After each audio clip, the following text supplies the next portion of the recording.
আসসালামু আলাইকুম। তো আজকে আমরা এখন ডিসকাস করবো কার্বোহাইড্রেট নিয়ে। তাহলে আমরা আগে জেনে যে হোয়াট ইজ কার্বোহাইড্রেট।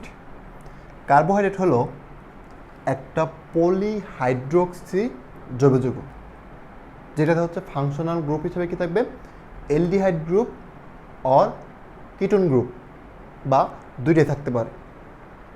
অর্থাৎ যেই জৈব যৌগতে এলডিহাইড গ্রুপ বা কিটোন গ্রুপ বা এলডিহাইড এবং কিটোন দুইটাই থাকবে সেটাকে আমরা বলি কার্বোহাইড্রেট।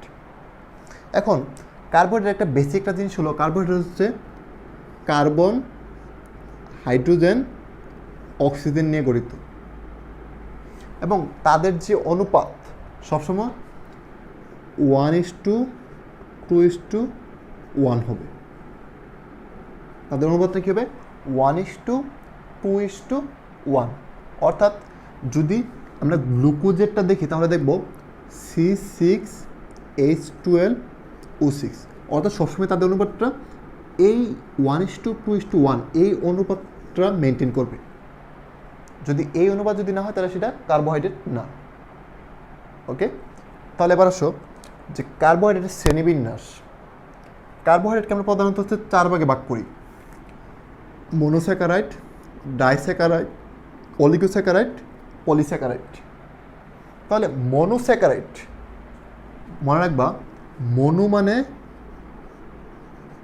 এক। দেখো তোমরা যদি জিনিসগুলো যদি ব্যঙ্গে ব্যঙ্গে পড়ো তাহলে জিনিসটা অনেক ইজি। মনো মানে এক, স্যাকারাইড মানে সুগার ইউনিট, স্যাকারাইড মানে সুগার ইউনিট। মানে কি, মনোস্যাকারাইডে কি থাকবে? একটা মাত্র সুগার ইউনিট থাকবে। একটা সুগার ইউনিট বলতে আমি কী বুঝি? হয় গ্লুকোজ, হয় ফ্রুক্টোজ, হয় রাইবোজ, হয় ট্রাইগ্লিসারাইডহাইড। অর্থাৎ একটা সুগার ইউনিট হচ্ছে তোমার 3 থেকে 10টা কার্বন দিয়ে তৈরি হয়। 10টা কার্বন দিয়ে একটা সুগার ইউনিট তৈরি হয়। যেমন গ্লুকোজ সুগার ইউনিট, এই গ্লুকোজের সুগার ইউনিট হচ্ছে 6টা কার্বন দিয়ে গঠিত। দেখো যেমন আমরা যদি দেখি CHO, C 2 3 4 5 6টা।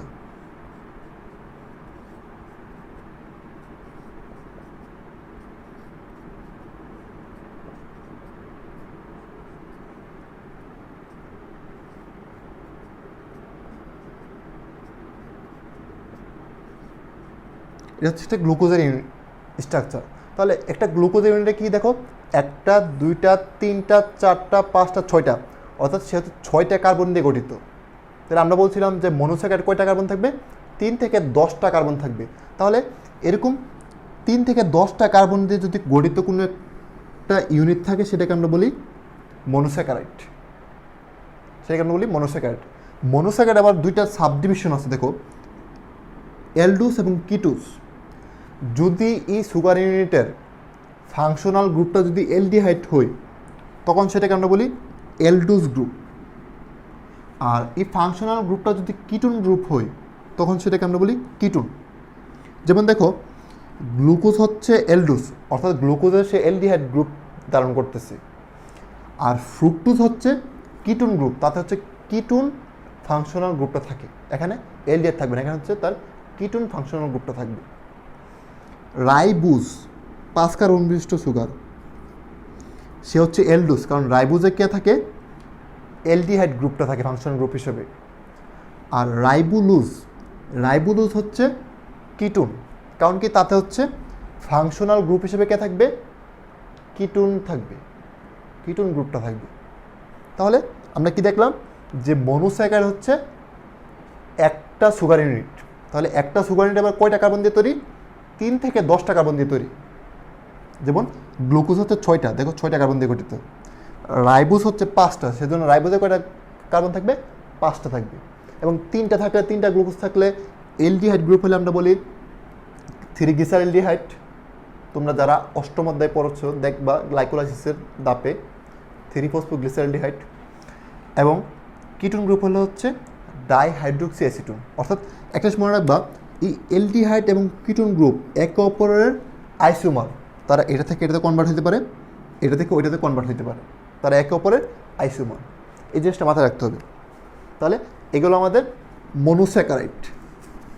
তারপর যদি আমরা দেখি ডাইস্যাকারাইড, ডাইস্যাকারাইড তাহলে আমরা জানি ডাই মানে দুই, ডাই মানে দুই, স্যাকারাইড মানে সুগার ইউনিট। তাহলে আমরা কি বুঝলাম যে ডাইস্যাকারাইড মানে দুইটা সুগার ইউনিট দিয়ে তৈরি হবে, নট দুইটা কার্বন, দুইটা সুগার ইউনিট। যেমন আমি যদি এক্সাম্পল হিসেবে ধরি যে দুইটা গ্লুকোজ অণু মিলে, দুইটা গ্লুকোজ অর্থাৎ গ্লুকোজ প্লাস গ্লুকোজ মিলে তৈরি করলো মল্টুস। তাহলে এখানে মল্টুসটা হলো একটা ডাইস্যাকারাইড, কারণ কি সে দেখো গ্লুকোজ একটা সুগার ইউনিট, গ্লুকোজ আরেকটা সুগার ইউনিট, অর্থাৎ দুইটা সুগার ইউনিট মিলে তৈরি করলো মল্টুস। এই জন্য মল্টুসটা হচ্ছে একটা ডাইস্যাকারাইড। তাহলে আমরা কি জানলাম যে ডাইস্যাকারাইডগুলো হলো দুইটা গ্লুকোজ অণু নিয়ে বা দুইটা সুগার ইউনিট নিয়ে গঠিত হবে। তারপর আরও আছে কি সুক্রোজ, সে হচ্ছে গ্লুকোজ এবং ফ্রুক্টোজ নিয়ে তৈরি। তারপর হচ্ছে ল্যাকটোজ, সে হচ্ছে গ্লুকোজ এবং গ্যালাক্টোজ নিয়ে তৈরি। আমরা যদি দেখি গ্লুকোজ প্লাস ফ্রুক্টোজ, সে হচ্ছে সুক্রোজ। তারপর হচ্ছে গ্লুকোজ প্লাস গ্যালাক্টোজ, সে হচ্ছে ল্যাকটোজ। অর্থাৎ মল্টুস, সুক্রোজ, ল্যাকটোজ এরা হচ্ছে ডাইস্যাকারাইড। কারণ কি তারা প্রত্যেকে দুইটা সুগার ইউনিট দ্বারা গঠিত। যেমন মল্টুস গঠিত হচ্ছে গ্লুকোজ প্লাস গ্লুকোজ নিয়ে, সুক্রোজ গঠিত হচ্ছে গ্লুকোজ প্লাস ফ্রুক্টোজ নিয়ে, কারণ এরা এক একটা মনোস্যাকারাইড অর্থাৎ একটা সুগার ইউনিট করে দুইটা। এবং ল্যাকটোজ হচ্ছে গ্লুকোজ প্লাস গ্যালাক্টোজ অর্থাৎ দুইটা সুগার ইউনিট নিয়ে গঠিত, জন্য ল্যাকটোজ হচ্ছে ডাইস্যাকারাইড। আমরা এটাকে মনে রাখতে পারি মশলা দিয়ে। মশলা মতে হচ্ছে মল্টুস, তারপর হচ্ছে তারপর হচ্ছে তারপর সুক্রোজ, আর লতে হচ্ছে ল্যাকটোজ। মশলা দিয়ে আমরা মনে রাখতে পারি যে আমরা তরকারি মশলা। ওকে, তাহলে আমরা আবার একটা কথা বলতে পারি যে ডাইস্যাকারাইড হলো তারা যাদেরকে বাংলে দুইটা সুগার ইউনিট পাওয়া যায়। যেমন দেখো মল্টুস, সে হচ্ছে ডাইস্যাকারাইড, তাকে যদি আমরা ভাঙি দুইটা গ্লুকোজ পাবো, তাহলে দুইটা সুগার ইউনিট পাচ্ছি। সুক্রোজ, সে হচ্ছে ডাইস্যাকারাইড, তাকে বাংলা আমরা কী পাবো, দুইটা ইউনিট পাবো, সুগার ইউনিট পাবো, একটা গ্লুকোজ একটা ফ্রুক্টোজ। তারপর দেখো ল্যাকটোজ, ল্যাকটোজ হচ্ছে একটা ডাইস্যাকারাইড, তাকে বাংলা আমরা কী পাবো, দুইটা সুগার ইউনিট পাবো, যেমন গ্লুকোজ এবং গ্যালাক্টোজ। তাহলে বলতে পারি যে এই যে মশলা মল্টুস, সুক্রোজ, ল্যাকটোজ এরা হচ্ছে ডাইস্যাকারাইড, কারণ কি তারা প্রত্যেকেই দুইটা করে সুগার ইউনিট ক্যারি করতেছে। তারপর আসি অলিগোস্যাকারাইড। অলিগোস্যাকারাইড, অলিগোস্যাকারাইড মানে হলো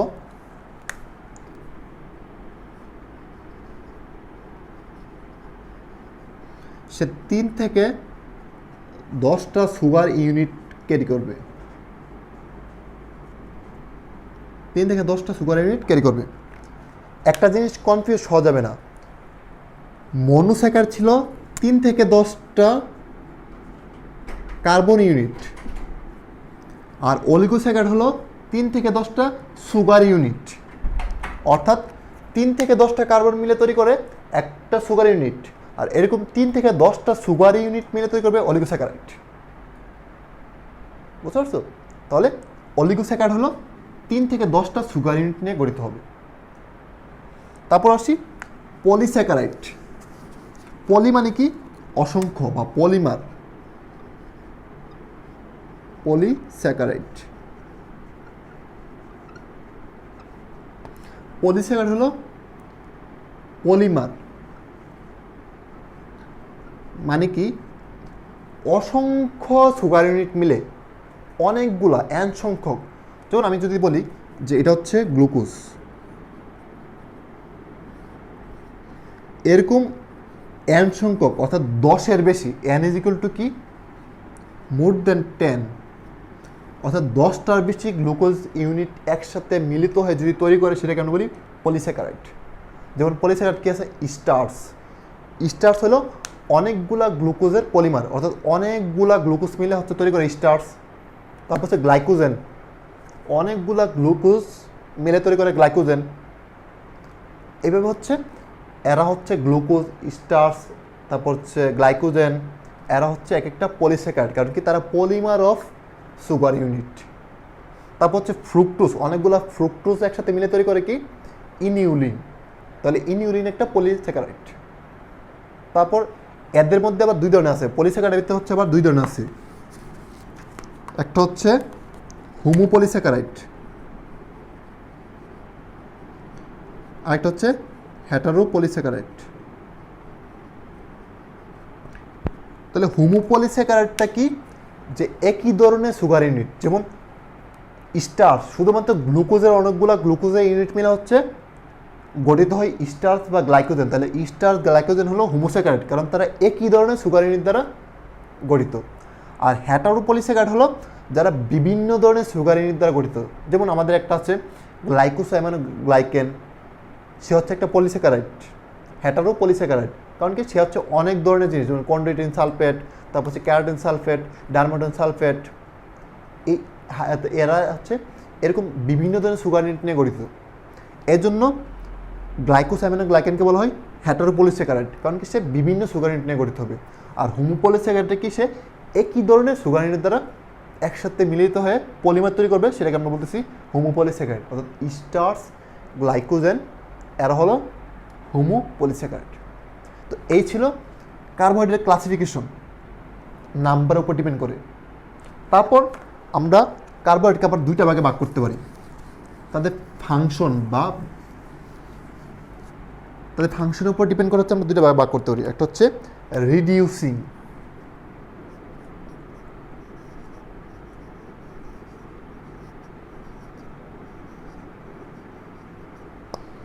এবং নন রিডিউসিং।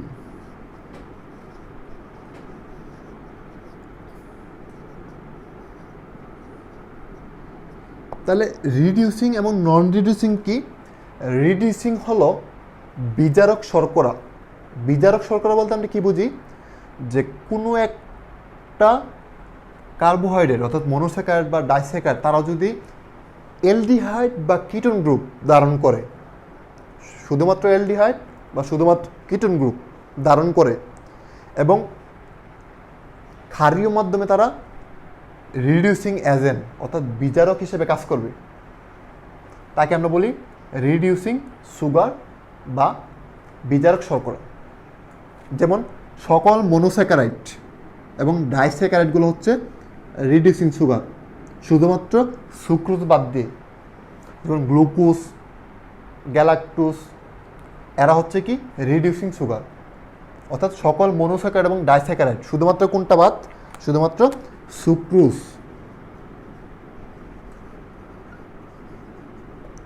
এই সুক্রোজ হচ্ছে রিডিউসিং সুগার না, অর্থাৎ সে হচ্ছে নন রিডিউসিং সুগার।